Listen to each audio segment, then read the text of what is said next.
Hi there folks, I'm Alex from the Southern Ukulele Store, and I'm here today to talk about baritone ukuleles. We haven't been able to feature baritone ukuleles properly for well over a year, and since the whole world shut down for a while this time last year, pretty much no baritone ukuleles have been available. There were months at a time where we really had one or two models that were filtering in here and there. In fact, this spurred an entire kind of subgenre of ukuleles. So between us and Matt at World of Ukes, we looked at the Uluru Baritone range, which was previously unavailable, and between us and Red Chili Audio, we looked at Snail Baritone ukuleles. So there are several instruments here today that you will have never seen before. We've got some Hawaiian-made ukuleles at the affordable end with Anaole, and then right up at the high end with Kamaka and Kanile'a. We're also going to look at Ohana and Pono, two very well-known brands, well-known for making great baritone ukes. So we're going to start with something more affordable, but what are we going to look at today? Let's find out now. Okay, the first ukulele we're going to look at today is an Ohana BK20. Ohana have been going for a number of years, and their baritone ukuleles have always stood out because the framework of the company and the instruments that they produce are based on early Martin ukuleles, and Martin made some fantastic baritone ukuleles in the 50s and 60s. So the BK20 is the embodiment of a beginner's baritone with some flavour and a good lifespan. You're not going to instantly upgrade from this. It has a solid mahogany top, back and sides, with front cream plastic binding and back cream plastic binding. This is a satin finish with an oven coal fingerboard and bridge. You've got some mother of pearl dots up there and some side dots, in addition to a nice and chunky 38mm nut and open back Grover tuners. There's also a very simple rosette, as is very typical with Ohana ukuleles, but yeah, the BK20 does pretty much everything you would hope it would do when you look at it. It's a fantastic, warm sounding, great uke to start this video off. The BK20. Let's give it a play and see what you think.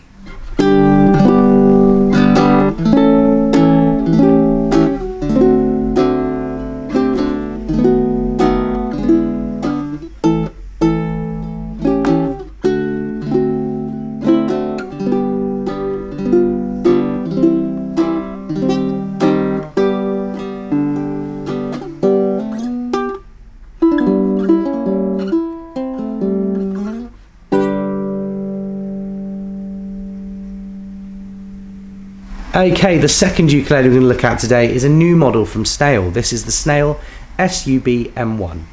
The SUC-M1 and SUT-M1 have been very, very popular ukuleles under £200 here at SUS for about 3 years. Always felt like an instrument worth more than the price. They are a laminate ukulele, not solid wood, but they don't respond or act like you would expect an affordable laminate to sound. For further reference of that, please check out the videos on the SUC and SUT-M1. And we liked them enough that we requested that Snail make the baritone version. So here it is, new for 2021. This is the Snail SUB-M1. It has a laminate mahogany on the top, back and sides. It's a high gloss finish. The body proportions are almost identical to an Ohana. It's a very baritone ukulele. You've got an ebony fingerboard and bridge, which adds a bit of just a slightly more luxurious feel and a bit more kind of natural sustain to the single notes you play.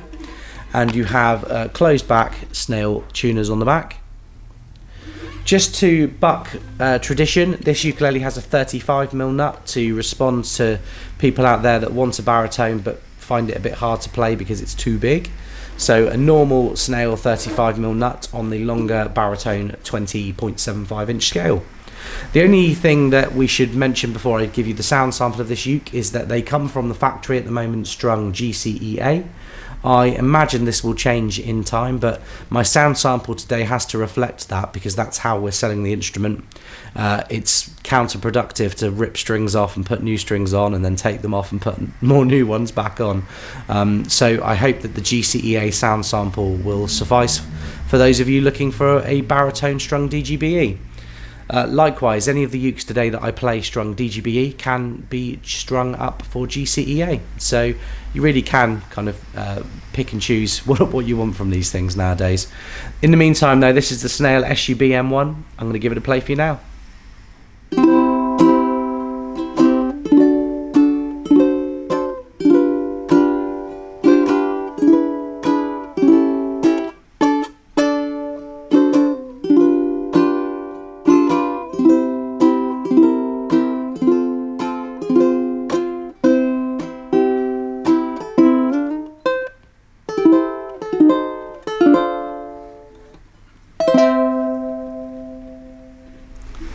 Okay, the third ukulele we're going to look at for you today is another Snail model. This is the Snail BHC-5B.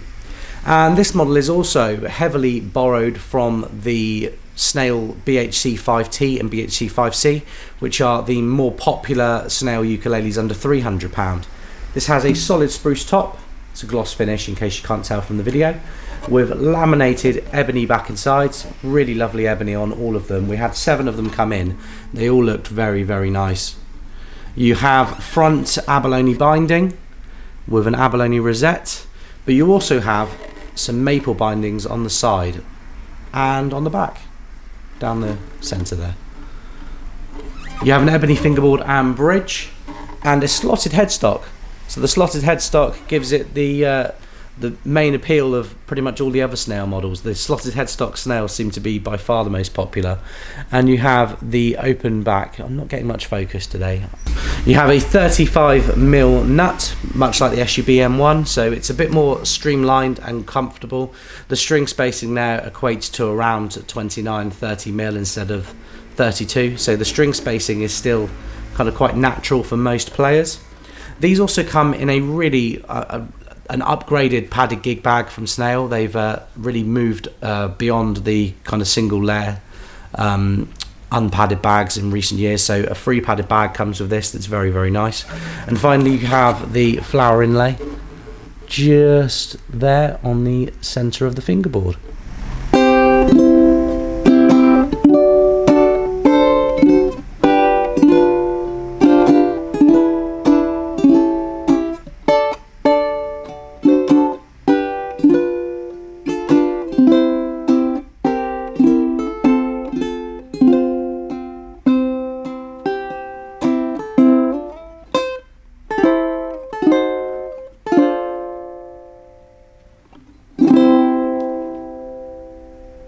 Okay, moving on to a Pono now. It wouldn't be a baritone video without a Pono, because they simply, for the last decade, have made the most well-known series of baritone ukuleles. You've had, at the more affordable end, Kala and Ohana, and then at the very high end, if you can afford that, you've got Kamaka and Kanile'a.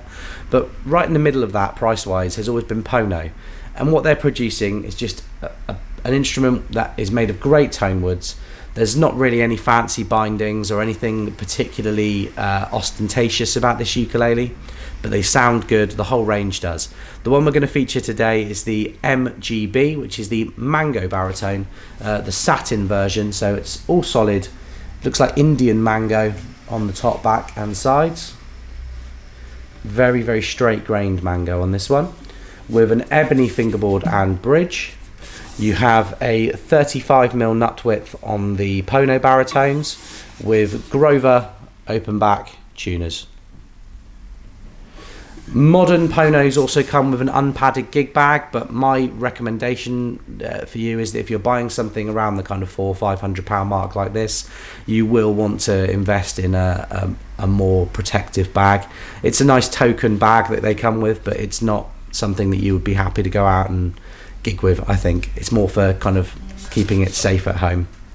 You have a satin mahogany neck, and there's something about Ponos, they just feel tight and well put together, and they are one of the few instruments here today I can show you that have a truss rod in the neck, so they're very, very easy to set up and adjust long term. I'm going to give the Pono MGB a play and see what you folks think.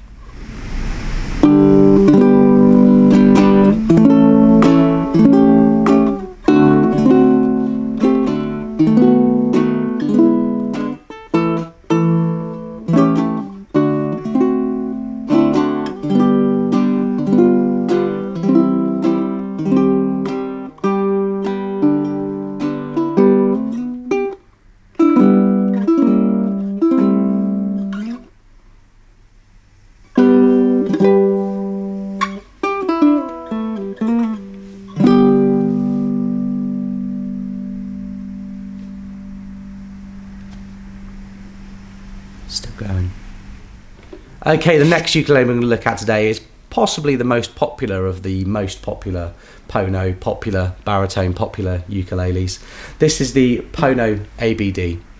The Pono ABD is in the series up from the MGB we've just looked at. The difference between the two being that the deluxe series use a higher grade of wood and have a high gloss finish on the body.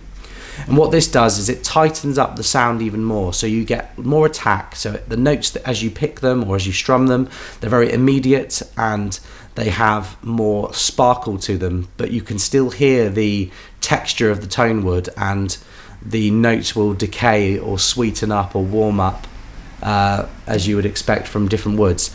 This is all solid acacia, really lovely looking acacia baritone, this one, on the top, back and sides. If you can hear a rattle, the uke's not broken. There's a silica gel pack still inside as it's just arrived. Really lovely wood all around. You have a satin mahogany neck, once again with the 35mm nut and the ebony fingerboard and bridge. The deluxe series also have gold hardware, so you have gold open back tuners on them with black buttons. And we're back to another ukulele now that's tuned DGBE. So it's a shame that the mix of today's videos will have to be GCEA and DGBE, but the modern baritone player seems to be playing 50-50 of each. So this one is DGBE, it's the Pono ABD. Let's give it a play and see what you think.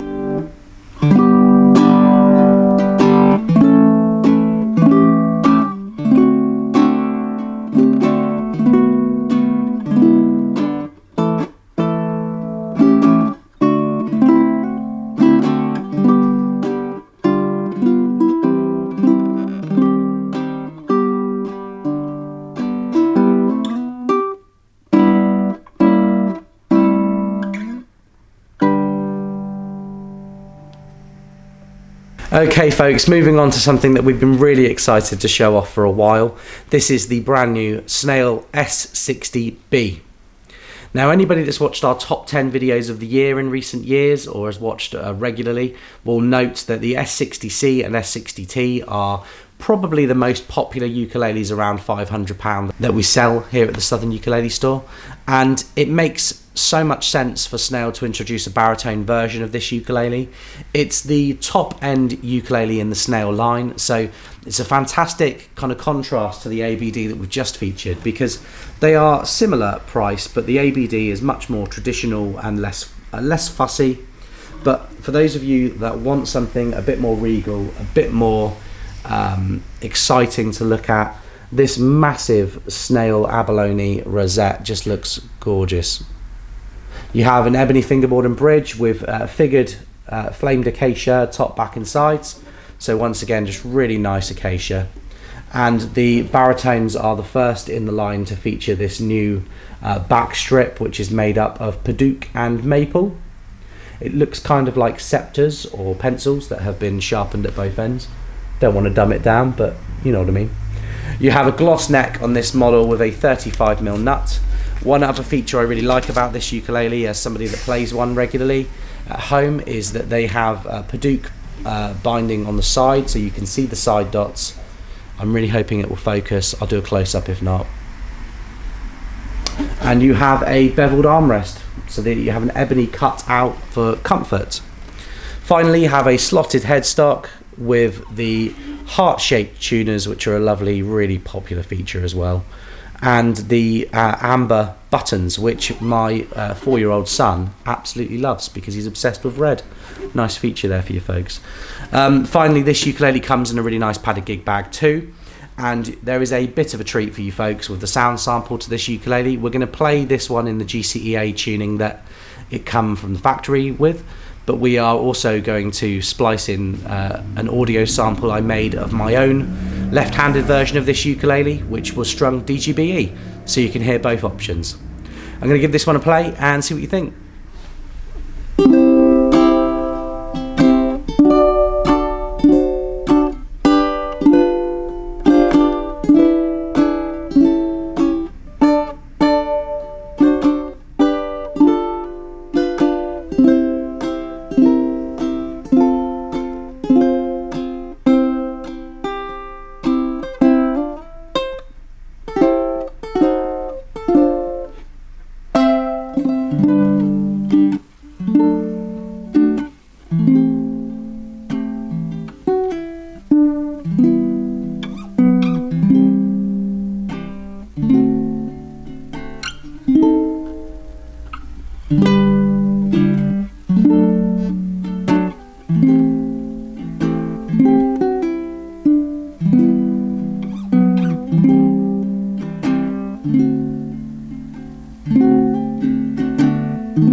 Okay, the next ukulele we're going to look at today is a collaboration between us here at SUS and Matt at World of Ukes.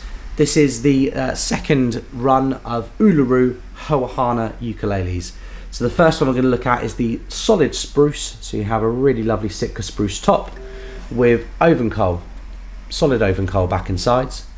Oven coal is a fantastic substitute for walnut back and sides, and walnut is a very rich, very vibrant sounding wood, so quite complex, quite different, but also if you're somebody that's used to maybe the sounds of classical guitars, this would be a really good option for you.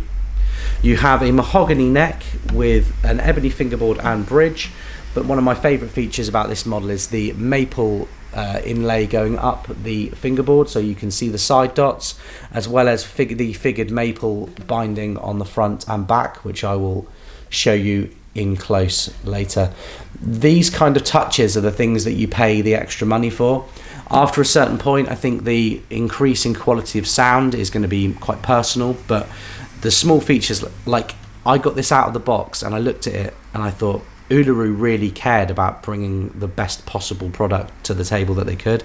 I look at this ukulele and every single part of it is made up of really fine and lovely looking woods. The oven coal is almost like a really light version of rosewood. It's almost like the early Brazilian rosewood guitars that you would see 100 years ago.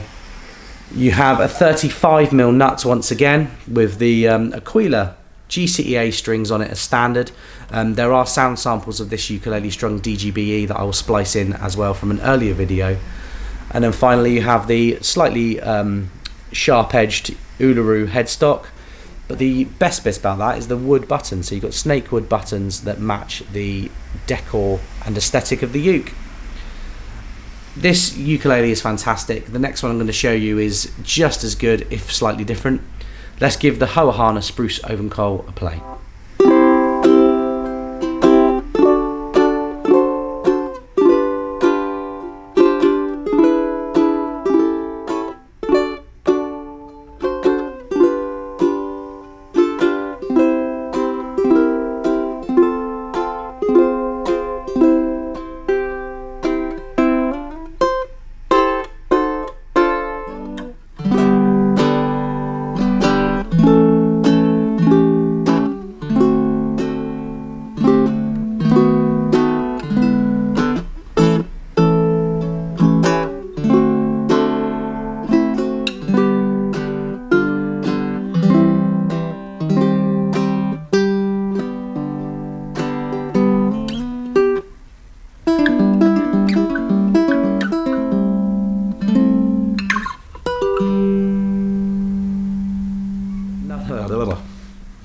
Okay, and we're back now with another Uluru Series 2 ukulele. So this is the revamped version of the Hoa Hana Acacia model. Now, those of you that followed our earlier sound samples and look of this ukulele will note that this instrument used to have a cutaway. We were asked by so many people to produce an instrument without the cutaway because they wanted an Uluru ukulele made of acacia. And what a desirable ukulele it is too. This is one of the lightest acacia ukuleles I've ever seen. It's so lightly stained, but so well figured. You've got really straight grain all around, and it kind of reminds me almost of like a really dark bamboo. It's completely unique and not like the other acacia ukuleles that we've looked at today. You've once again got that figured maple binding on the top and the back, as well as the figured binding going all the way up the fingerboard so that you can see the side dots. It's a gloss finish, once again, 35mm nut once again, with an ebony fingerboard and bridge once again. We provide a hard case with the Uluru Hoa Hana ukuleles, a freestyle hard case, and the whole thing is just a really, I mean, if you were looking at the high end and you're looking at, say, a Kanile'a or a Kamaka, but you think, you know, that's just £400 or £500 too much for me, this is the next best thing, I think. You've got the Anaoles we're going to look at in a moment too, but there is something just factory clean about this ukulele and just very, very beautifully put together. So let's give the Uluru Hoa Hana Acacia ukulele a play and see what you think.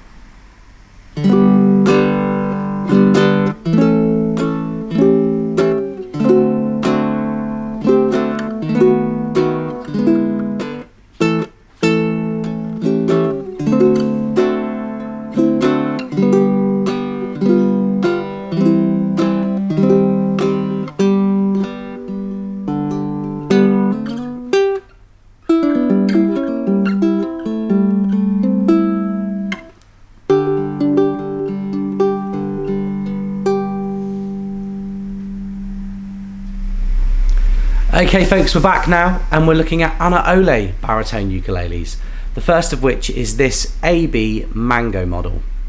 Anaole occupy a really unique place in the market too. They are much more affordable than the Hawaiian factory instruments by the big boys like Kamaka and Kanile'a, but what they offer is something that still feels and sounds very Hawaiian. The finish on the Anaoles, we try and describe the best we can, but they are very, very lightly glossed, almost to an open pore effect. And you can tell that these are made in a kind of home workshop because they lack the kind of mirror finish of, say, an Uluru or something made in the Far East around this price. But what they have instead is a very open feel, and they feel lived in and played. It's like somebody's already put several hundred hours of playing this ukulele into it before you even pick it up. They ring out very well. They've got more of an inherent natural depth to the sound than probably any of the other ukuleles we're going to look at here, except maybe the Kamaka at the end. And there's just something charming and kind of, they're a bit of a kind of scruffy dog. They are just lovable and they do all the right things that make you love them. So this ukulele has a slightly glossed neck too, with open back Grover tuners. You have a 38mm nut width. Yay, I hear some of you cheer because we featured a lot of 35mm baritones today. So 38mm nut width with quite a nice chunky neck with a kind of, well, I would say a more kind of a U shape. There's a flat point on the back of the neck. The whole thing feels big and bold and unapologetic, and it's very open sounding too.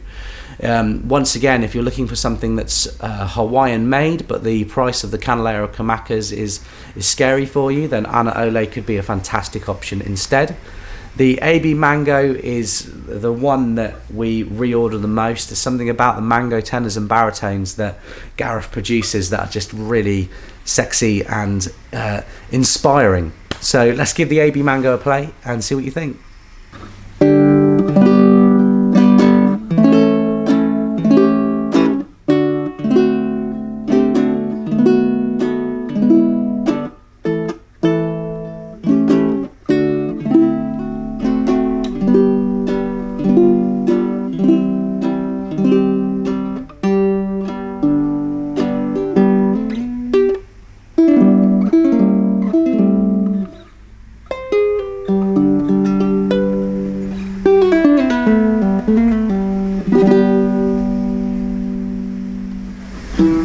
Now this next ukulele I think could be the only one of its kind. I would be very, very surprised if the next ukulele we featured from Anaole had this particular feature. This is another Anaole AB model, and this is the AB Koa. But you might notice that this ukulele has an absolutely ridiculously big sound hole, and it has, as a result, just a completely different sound and resonance to the other Anaole that we're featuring. Now, I don't know why this ukulele has this sound hole, so if you're going to ask if this was a design feature, the answer is I don't know. I think we just tend to go with the flow when we're dealing with individual workers like Gareth, who builds Anaole, because we like to see what kind of crazy and imaginative ideas they come up with. So this AB Koa is the first to feature what is effectively a guitar sound hole. You have a Kiawe Hawaiian wood fingerboard and bridge on this model. I should have said that about the last ukulele too. Kiawe fingerboard and bridge, which is a Hawaiian wood that has a very similar feel to oven coal or walnut. You have that open pore semi-gloss finish, and there's some really nice colour on this one. Really lovely Koa. You've got that kind of triangular straight grain on the front and back. You have a mahogany neck, which is also lightly finished with that 38mm nut width, and the gold Grover tuners.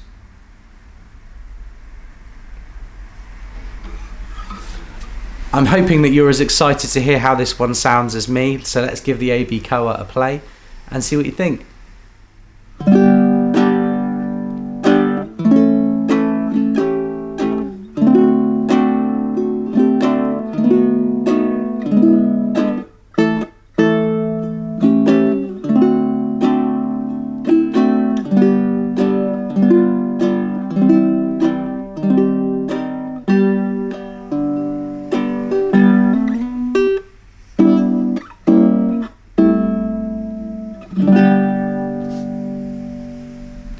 Okay, and we're on to our penultimate ukulele of the day today. This is something that I would hope, just by looking at it, is familiar to all of you. I would hope that just looking at this logo, you would get excited. This is a Kanile'a K-1 BE DLX baritone. Now, Kanile'a, first of all, we'll talk about how they grade their wood. You have Select Koa, so that would just be a K1B. You have a Deluxe K1B DLX. You have a Premium K1B PREM. And you have Master Grade.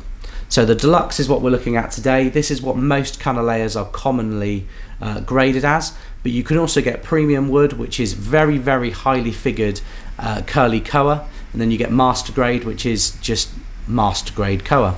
The Deluxe models, though, often are where the best value for money lies, because the Koa on this ukulele is gorgeous. It's not understated, but it's also quite understated. And you even get some of the sapwood, which is the lighter streaks in the Koa. That's one of my favourite bits. But see what I mean? Look at the back of that.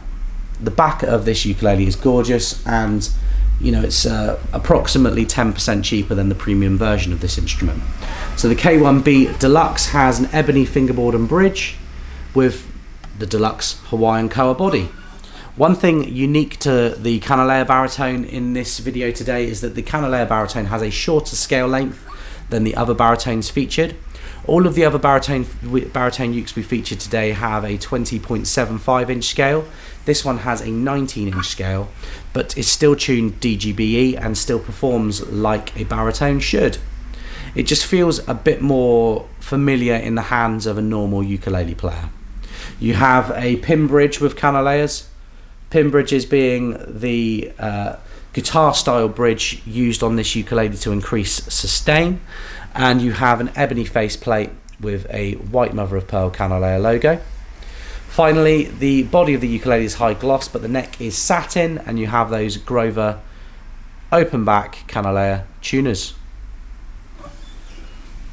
I'm going to give the K1B Deluxe a play and see what you folks think.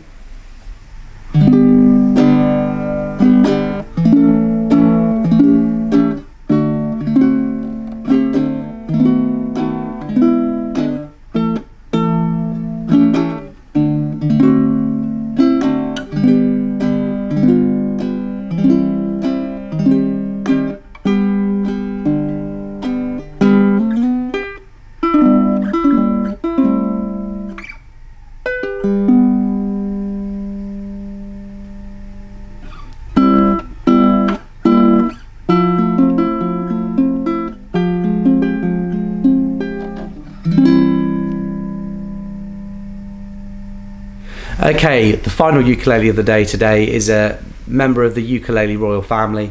This is a Kamaka HF-4. Kamaka have been making baritones for a very, very long time, longer than anyone else on this list. In fact, possibly longer than everyone on this list combined. And the Kamaka HF-4 is something that you could look at today, and you could look at in, say, the 1990s and 1960s, and you would see that the body and framework of this ukulele and the tradition and the mindset behind how it's made is the same. Kamaka use a darker satin finish for their Hawaiian Koa, and they are very, very specific about which woods they use. Rob visited the Kamaka factory a couple of years back, and it was explained to him that they tune their tops. Somebody is there just making sure that each of the tops and the resonance of them is is the same as the one before and that the standard doesn't drop.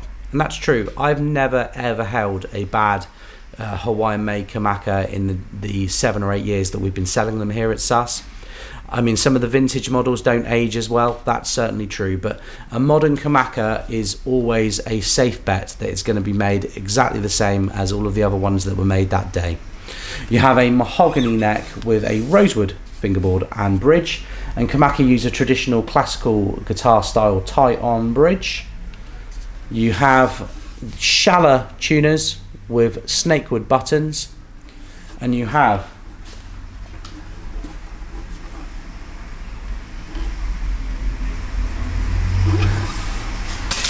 a 38mm nut width. See, I don't always know all of the facts. I have to look these things up too.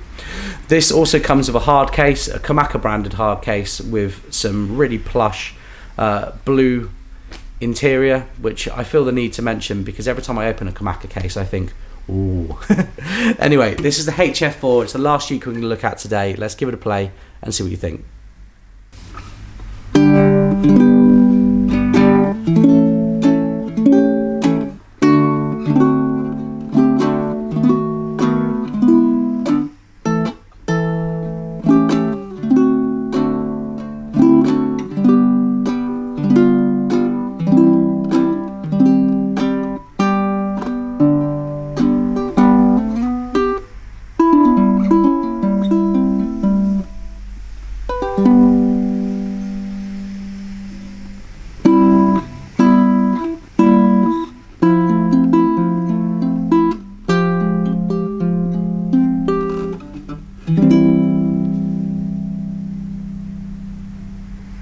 Okay, there you have it, folks. We've looked at 12 baritone ukuleles. Which was your favourite? What's that kind of sound you're after?